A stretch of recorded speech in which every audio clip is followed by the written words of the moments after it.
Cet endroit pourrait tout à fait être un parc. Il s'agit pourtant d'un site expérimental près de Séville. Un site dont le but est d'épurer les eaux usées d'une ville ou d'une petite agglomération.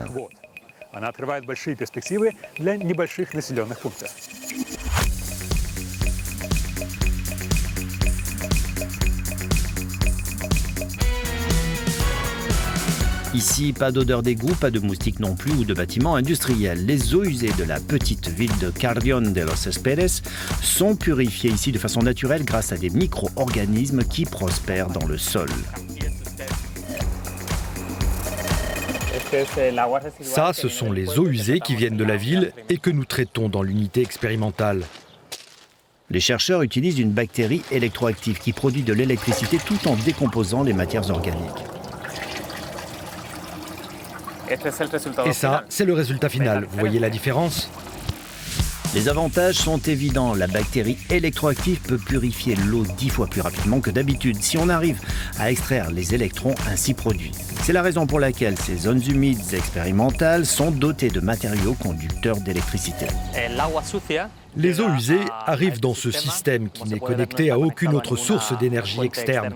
Et on y trouve des micro-organismes particuliers. Ce sont des micro-organismes électroactifs capables de produire de l'électricité et qui recouvrent la surface de matière comme celle-ci.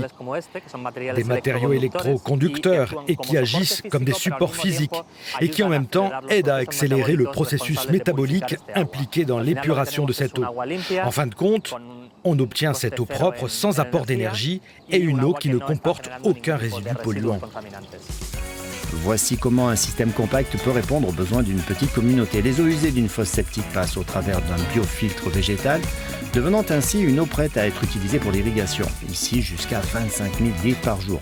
Les premiers systèmes ont été implantés en Espagne, au Mexique, en Argentine et au Danemark. Cette technologie peut être utilisée dans le monde entier et pas uniquement ici, dans les environs de Séville où nous sommes installés. Nous avons des preuves qu'une technologie similaire peut fonctionner dans des environnements très froids, sans aucun problème. La biomasse qui est responsable de l'épuration se trouve au-dessous du substrat, ce qui lui permet de travailler avec des basses températures et les mêmes résultats.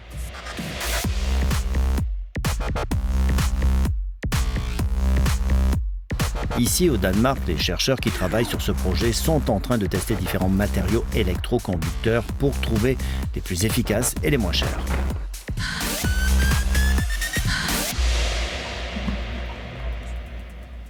Le matériau que nous sommes en train d'utiliser est un résidu de l'industrie pétrolière. On l'utilise pour que les bactéries s'y accrochent et comme le matériau est électroconducteur, les électrons vont être transférés pour dégrader les matières organiques. Les chercheurs ont développé des électrodes qui permettent de mesurer les flux d'énergie générés par les bactéries électroactives à différentes profondeurs. Pour déterminer quel matériau dans sa colonne est le plus efficace, nous avons installé une série de valves à différents niveaux pour établir une corrélation entre le flux d'électrons et l'efficacité de l'épuration de l'eau.